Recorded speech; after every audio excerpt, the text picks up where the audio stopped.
I just stared at the number, blinking, as if it might change if I looked long enough. 60. Fucking. %. I didn't cry. Not there anyway. I smiled, nodded like some perfectly programmed corporate automaton, and said, "I'll need 24 hours to consider the offer." Like I hadn't just been gutted alive. The crying came later in my car, parked 3 levels underground where no one could see. It wasn't graceful crying. It was shaking, choking, mascara smeared, face in my hands kind of crying. I sobbed so hard the windows fogged up. Because what do you do when the company you've given 9 years of your life to decides you're worth less than half of what they paid you yesterday? Sorry, I should introduce myself. I'm Eleanor Reeves. Ellie. 36. Single mom to the best 10-year-old boy on the planet. Lucas. Up until that meeting, I was Director of Client Solutions at Marriott Technologies. Even now, 3 years later, it still knots my stomach to talk about it. But if you're watching this, hit like, subscribe, whatever. Leave a comment telling me where you're watching from. I need to know someone's listening, that I'm not screaming into the void alone. When I started at Marriott, it was nothing. 20 people in a converted warehouse. We had ping-pong tables, free snacks, and the naive conviction that we were changing the world. I started as a client manager but worked my ass off. Nights, weekends, birthdays, all traded for growth. Within 3 years, I was running our top 10 accounts, the ones that brought in 70% of our revenue. Those clients weren't numbers to me. They were people. I knew their kids' names, their coffee orders, their pain points. I built those relationships from scratch. When Lucas's dad packed up for Austin with a yoga instructor named Sky. Yes, really, those relationships became my lifeline. My career wasn't just my job. It was my safety net. By year 5, I was promoted to director. I had a team of 8, a solid salary, equity. For the first time since the divorce, I could breathe. Then Maritech Corporation bought us. I'll never forget that all-hands meeting. Vernon Chang, our founder, standing on a makeshift stage in the cafeteria, selling the dream. A new chapter, more resources, greater reach. Everyone clapped like trained seals while he avoided our eyes. Later, I found out he'd walked away with $3 million. The rest of us? Our equity reset to almost zero. At first, it didn't seem so bad. New branding, new systems, more meetings. But soon came the restructuring. One by one, people disappeared. No farewells. No explanations. Just empty desks and cheerful emails about organizational synergy. My team shrank from 8 to 3. The workload doubled.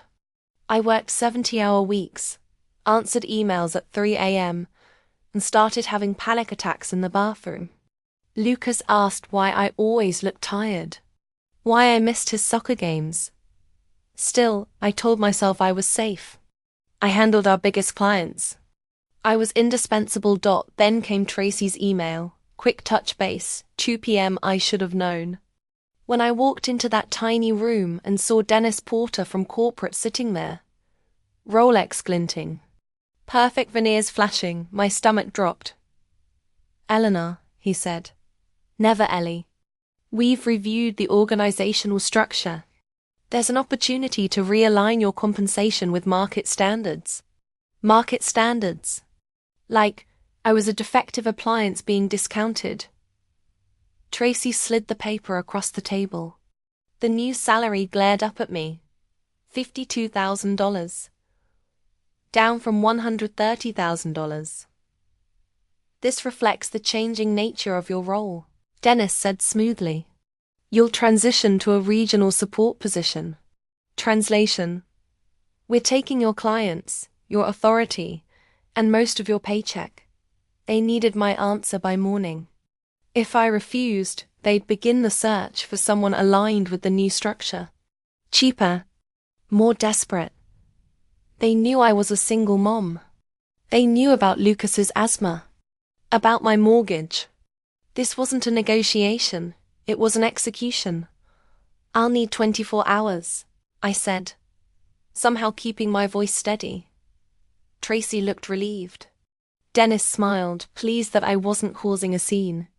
I don't remember walking out. Don't remember packing up.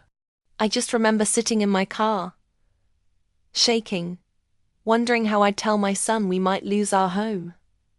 That's when my phone rang. Kira Chun, my old colleague, the one who'd left 6 months earlier. I almost didn't answer. But something made me pick up. Ellie, she said. Have you checked your LinkedIn messages? I've been trying to reach you. I'm at Nexus Technologies now, Maritech's biggest competitor. My boss keeps asking about you. We need someone with your client experience. Would you be open to a chat?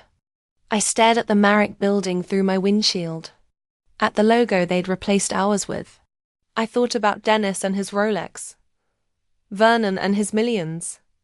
Actually, I said, tonight would be perfect.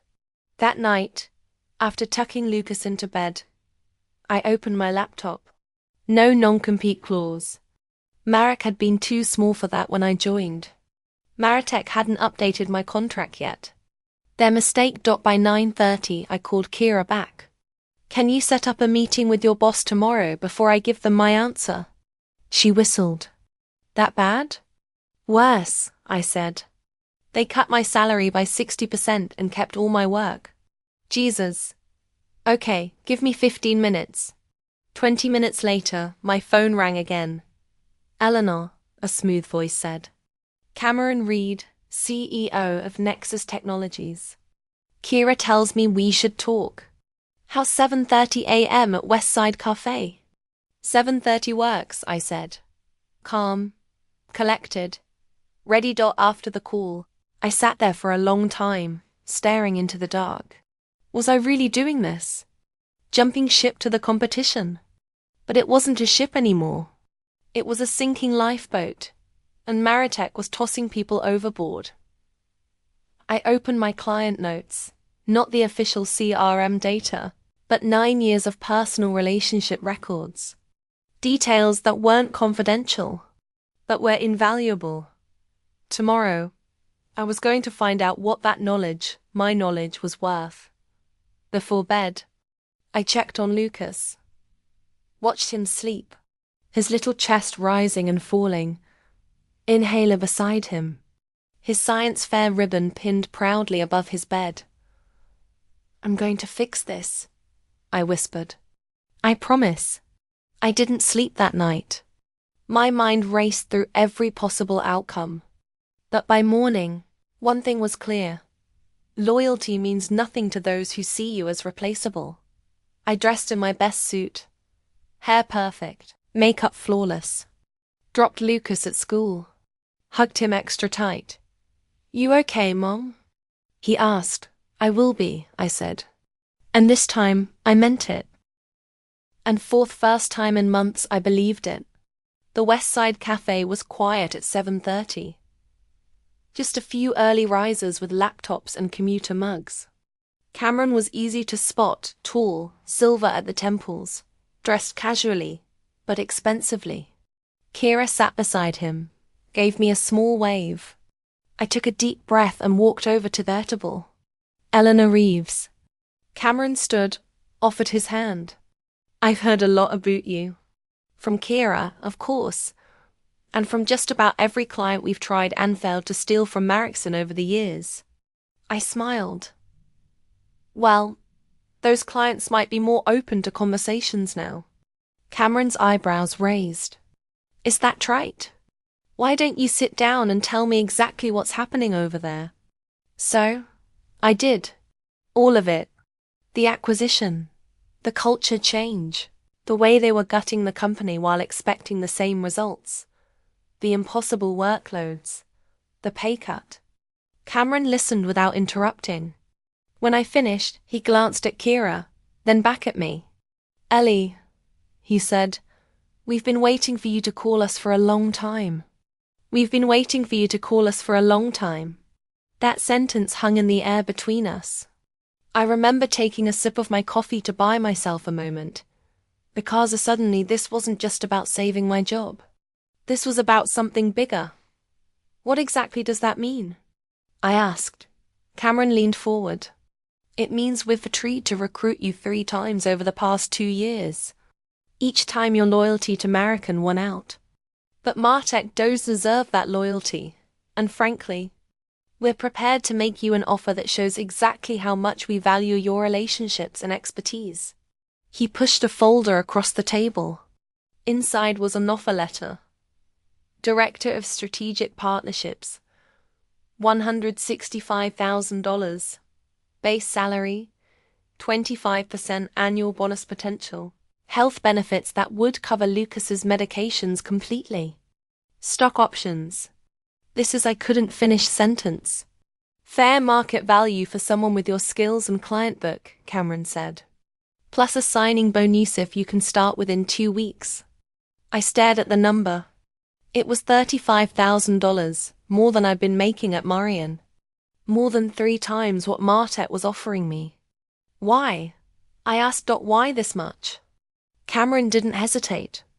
Because we've lost 8 major contracts to American in the past 4 years. All accounts you managed. Because our research tells us that when clients work with you, their retention rate is 94%, compared to an industry average of 71%. Because I've personally had 3 CTOs tell me they stay with Marrickson because of you. He took a sip of his coffee.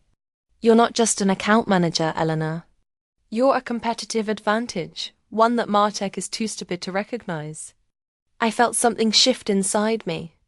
A lifetime of buying underestimated, of working twice as hard for half the credit, of smiling through meetings where men repeated my IDs louder and got praised for them. And here was someone who actually saw my value.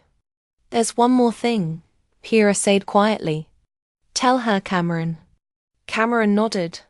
We've heard rumors that Martech is planning to move all client services overseas within 8 months. They're using these pay cuts to push people out so they don't have to pay severance. My stomach dropped. How do you know that? Their new VP of operations came from Teledyne. He did the same thing there 3 years ago. It's his playbook. 8 months. They weren't just cutting my pay. They were eliminating my job entirely. They just wanted me to train my replacement first. I need to pick up my son from school at 3, I said, surprising myself with how steady my voice was. But I can come back to Nexus with you right now. I'd like to see the office before I make a final decision. Cameron smiled. Of course, and we'd like you to meet the team. 3 hours later, I walked back into Marrickson, Martech Regional Office 8 with a signed offer letter from Nexus in my bag, and a plan forming in my mind. Dennis was waiting in the conference room, looking impatient. Tracy sat beside him, a folder with my name on it in front of her. Eleanor, Dennis said, not bothering to stand. Have you made your decision? I sat down across from them, placed my hands flat on the table, smiled. I have some questions first, I said. Dennis sighed theatrically. We really need a simple yes or no today. As we explained, we're restructuring the entire department. I understand, but I manage 10 largest accounts. I'd like to know who will be handling the Westfield implementation next month and the older contract renewal in June. Dennis waved his hand dismissively. We'll distribute those responsibilities appropriately. That's not something you need to worry about. Actually, I do worry about it. It promised Sonia at Westfield that I'd personally oversee their transition and Market Alder specifically asked for my involvement in the renewal discussions. Those are company relationships, not personal ones, Dennis said, his voice hardening. Now, about the offer. Is it true you're moving client services overseas in 8 months? I asked. The color drained from Dennis's face. Tracy suddenly became very interested in her folder. Where did you hear that? Dennis asked. Is it true? That's confidential company information. So, that's a yes. I leaned forward. Were you planning to tell me that before or after I accepted a 60% pay cut to train my replacement? This meeting is about your current offer, not hypothetical future restructuring, Dennis said, his jaw tight. Now, do you accept the new terms or not? I took a deep breath, thought about Lucas, about our house, about 9 years of my life. I quit. The words hung in the air between us. Dennis blinked. Excuse me. I quit. Effective immediately. He recovered quickly, his face settling into a smug smile. I'm afraid company policy requires 2 weeks' notice from director-level employees. Check my contract. I said the original Moroccan contract that was never updated after the acquisition.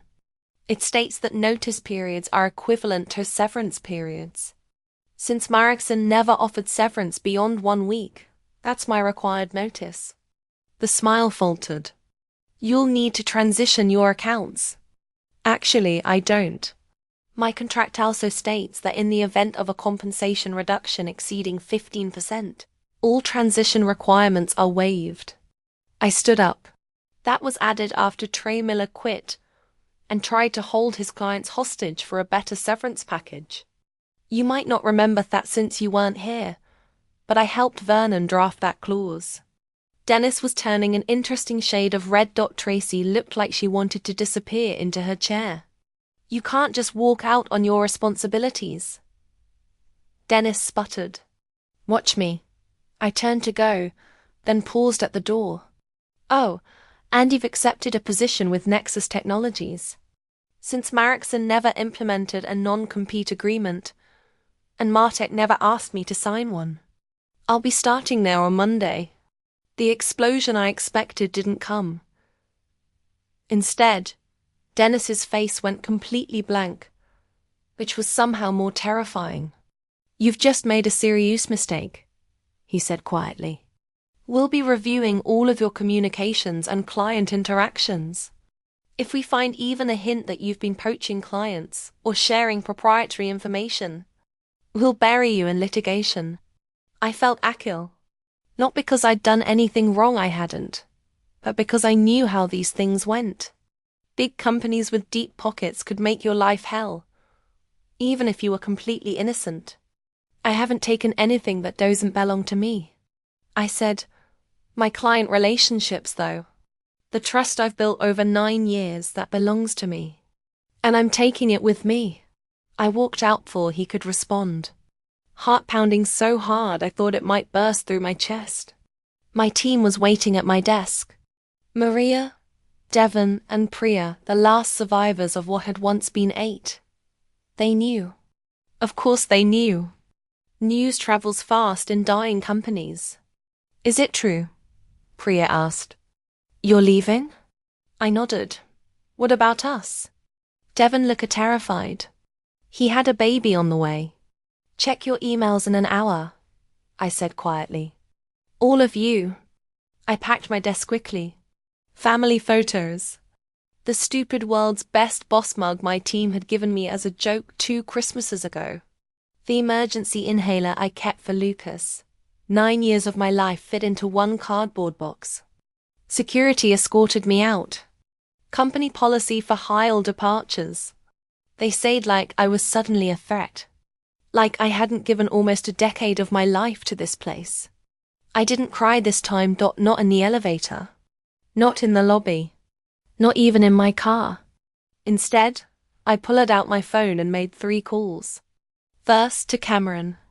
I've quit. They took it about as well as you'd expect. We'll have legal ready, he said. Don't worry. Second, to my old boss, Vernon Chang.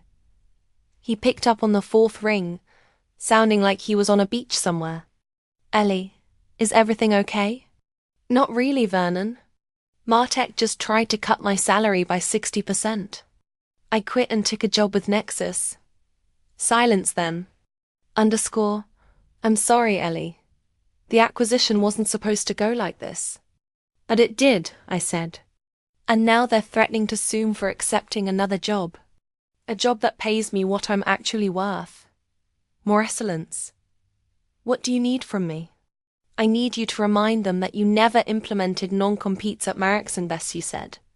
And I quote, "If we don't treat people well enough to make them want to stay, we deserve to lose them." Vernon sighed. "I'll call Gerald Martek myself. This isn't right." Method call was to Sonia West, CTO at Westfield International, our big Jess client, the client whose system implementation was scheduled for next month. "Sonia, it's Ellie Reeves." "Ellie, I was just about to call you. We need to move up the timeline on the implementation by 2 weeks. The board, Sonia," I interrupted gently. "I'm not with Marrickson anymore." As of today, the shock in her voice was audible. "What? Where are you going?" "Nexus Technologies. Cameron Reed's company. Our backup vendor." Yes, there was a long pause. Is this because of the Martek acquisition? We've been worried about that ourselves. Service has been slipping. It is. They're making major changes, including removing me from your account. Another pause. Without telling us. Yes.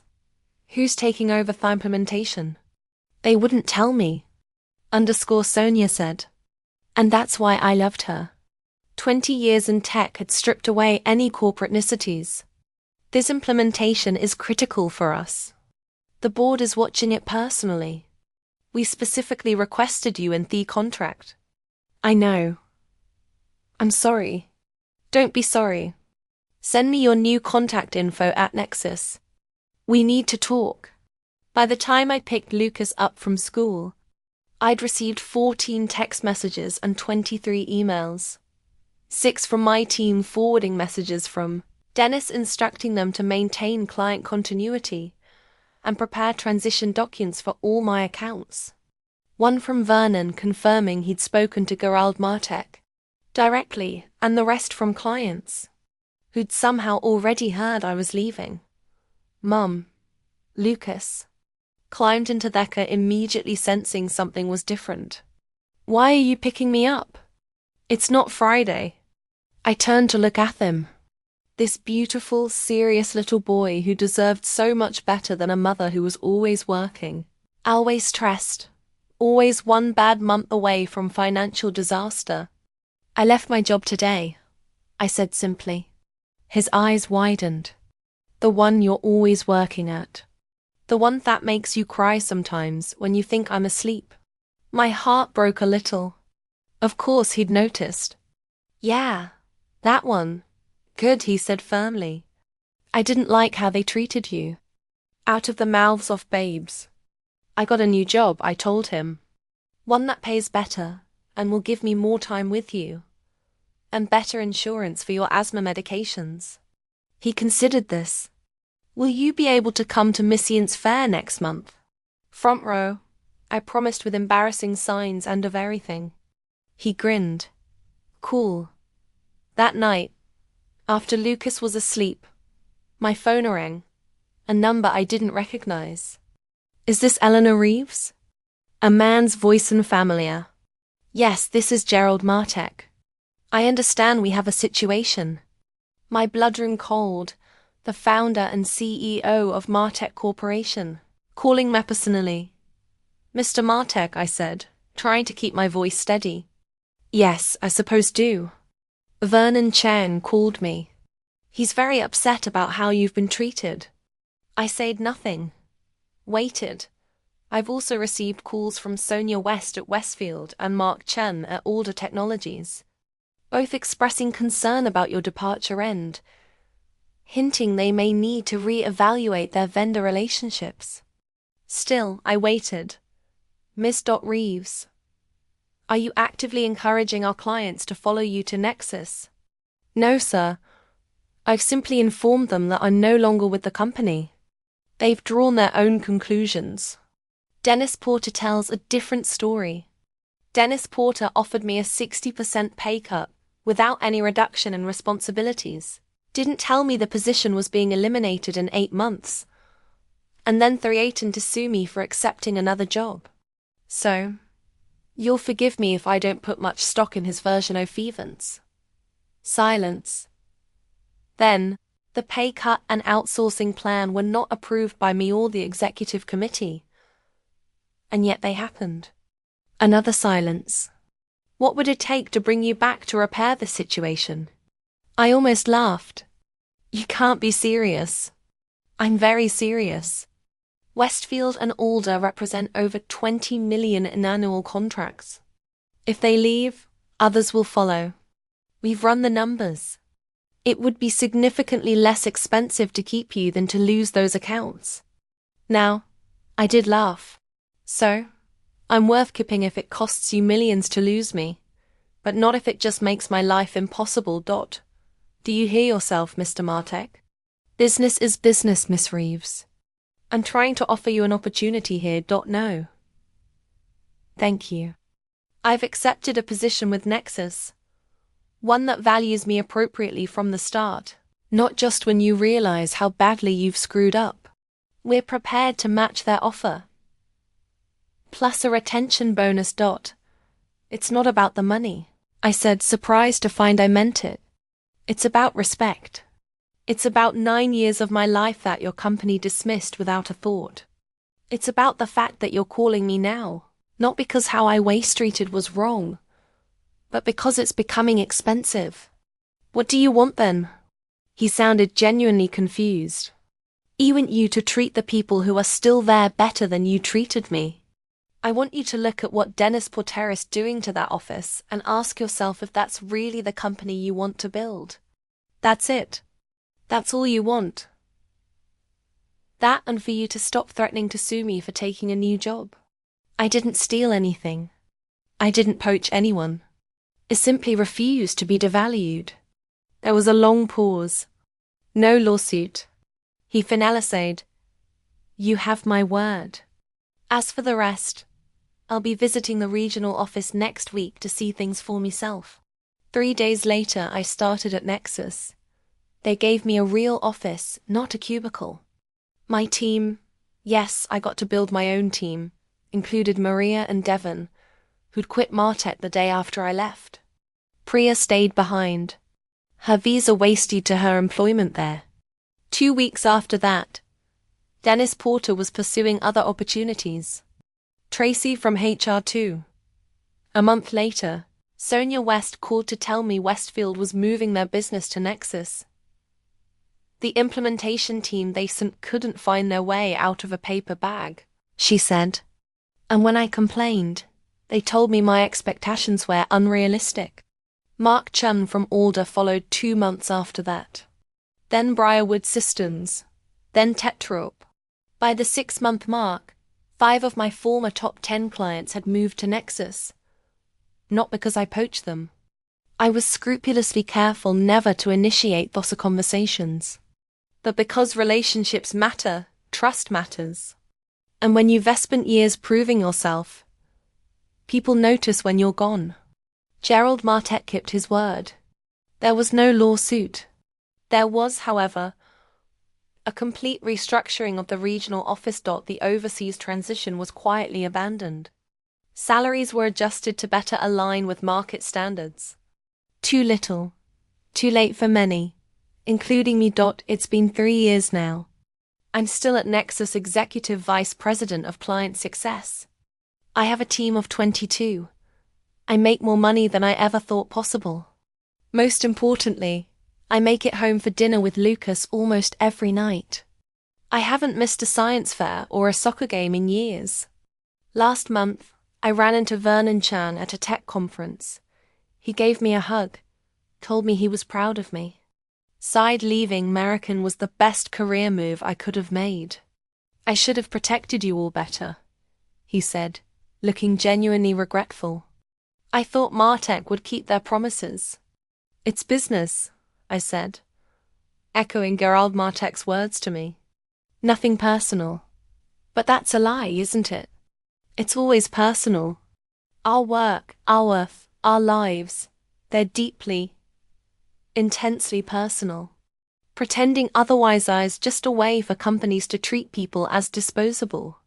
The real revenge wasn't the clients who followed me. It wasn't Dennis getting fired or Martek losing millions. It wasn't even my beautiful new office or my big salary. The real revenge was discovering my own value. Standing up and saying, "No, I am worth more than this. I deserve better." And then going out and creating that better for myself. I think about that meeting with Tracy and Dennis sometimes.